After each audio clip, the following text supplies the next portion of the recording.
it's Chris Eads, known online as Wootini, here with another Gamer video podcast.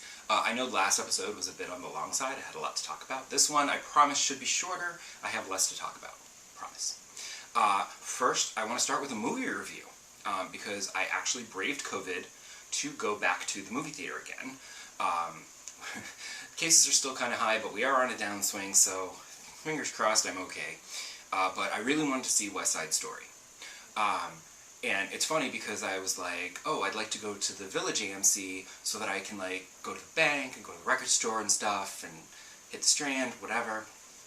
And it started to fill up as the week went on, and Friday night I was checking it and I was like, there's like, it's, because now it's been a while, so they're in smaller theaters. So it's in a small theater, the Village Theater's small anyway. And there's like already like 10 people sitting in there, and I'm just like, I could sit over here, but maybe it'd be better to just go up to the 34th Street and skip some of my errands and just go to the bank instead of walking over here, walk up there. Because 34th Street had like 2 seats sold, and I was like, maybe 34th is the way to go. Because 42nd and Lincoln Center are bigger theaters, so I could have more space, but then I couldn't do any of my errands because it's way too far uptown. But Saturday morning when I got up and I checked the seating again, the Village Theater was the same, but the 34th Street had like basically filled up. That entire theater was like full of people, and I'd have to sit like on the edges with all of those people, and I was just like, no, that's not good.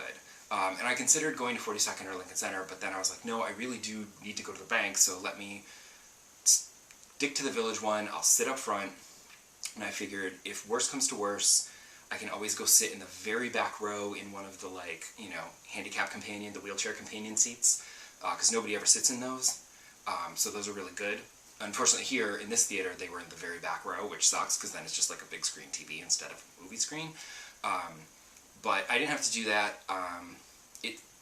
They did sell a few more tickets, as it turns out, because I got in there, and I'm sitting in the second row, so it's like a huge screen. It was like drive-in screen, but which was a little much, but I didn't mind, because then I'm not sitting next to people.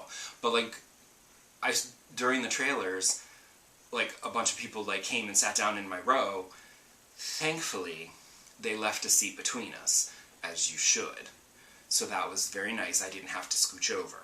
Because these were the recliners, so there's like, they're huge spaces. So it's not like, if it was a regular seat, and it was just one, I would have actually scooched over to leave 2 regular seats. But if it's the recliners, you're far enough away, I felt okay with that. And I was also a little anxious because I could hear somebody eating popcorn in the back on the left somewhere. And I'm like, really? Right now you're going to take your mask off to eat popcorn at the movie theater? Okay.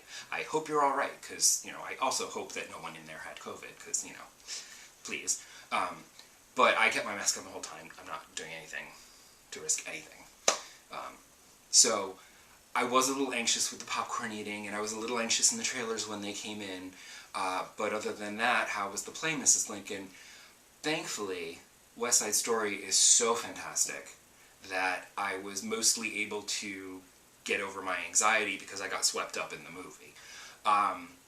It's really amazing. Like, I'm not even like the biggest fan of West Side Story, like the show or the 60s movie, but this was just wonderful. The only weak link that keeps it from being perfect, or practically perfect, is Tony. He's the only weak link, really. Because I feel like they wanted to have a name. So they got Ansel Elgort, who is cute enough, and he's a fine actor, but like the whole rest of the cast, like Maria is a YouTube singing sensation, making her film debut, and the rest of the cast, like Anita and Riff and everybody, like they're a bunch of Broadway people, so they're singing and dancing. So he isn't on that level. He's fine. When he sings by himself, it's like, okay, alright. But then, like, when Tony's singing with Maria, it's like, oh, like, she totally, like, mops the floor with him, and it's, like, a little overpowering during a duet. But, like, he's fine. He doesn't ruin the movie, thankfully. And it's just the only weak link that keeps it from being practically perfect. But it's so good.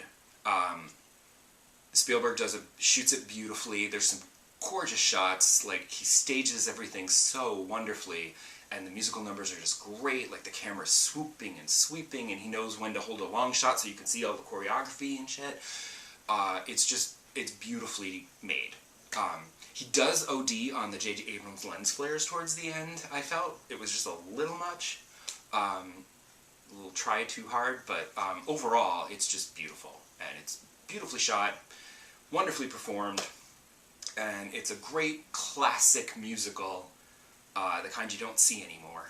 But with, obviously, a modern sheen, so everything looks great, and it's all, with the CGI city and everything.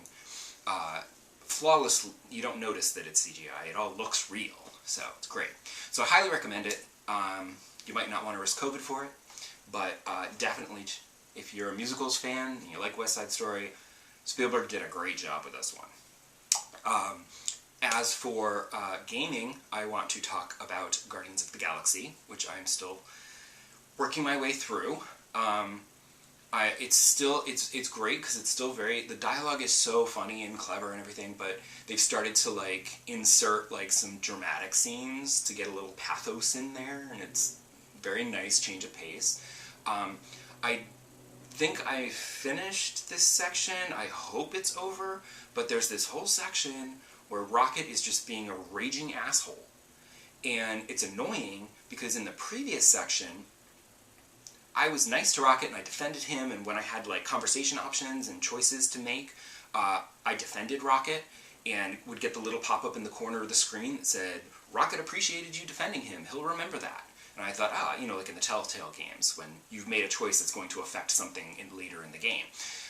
Except for the fact that in the next chapter of the game, he's just a raging asshole. Like, and not even like the cantankerous Rocket that's kind of funny and sassy, like just a dick. And I was just like, dude, shut up.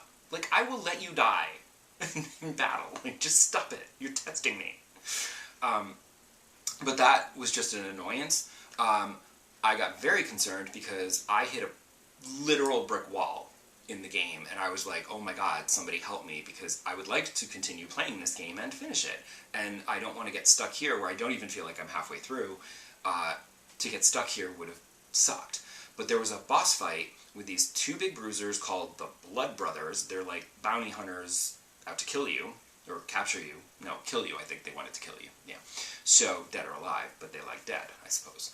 Anyway, these big dudes with armor, and you can't do a thing to them. Like, I tried, and I shot at them and stuff, and as soon as I realized, I can't do any damage to them, therefore I'm supposed to just survive until something happens. Like, I just have to survive to a certain point, at which point, like, I'll get an ally, or something will happen in the environment, or they will change their minds, or I don't know.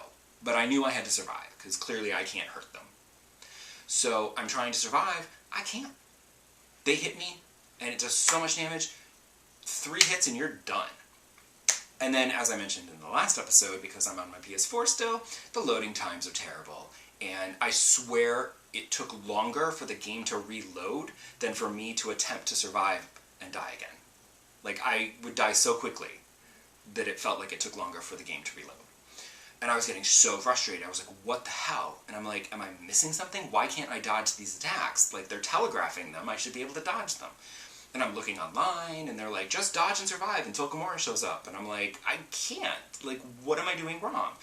And so I even ended up looking at a YouTube video of someone playing the game, and they were just jet boot dodging out of the way and sliding and dodging and rolling, and I'm like, why doesn't that happen when I'm pressing dodge? And it turns out, I'm pressing circle to dodge, I am pressing X to use the jet boots. I even then said, what if I'm supposed to press circle and X together to dodge with the jet boosts, even though that doesn't seem like that's a thing, and in fact it is not a thing in the game, because it doesn't work. And then what happened was, I finally hit a point where, right away in the game, as soon as they came for me, I hit dodge. And I dodged. And I said, what the hell?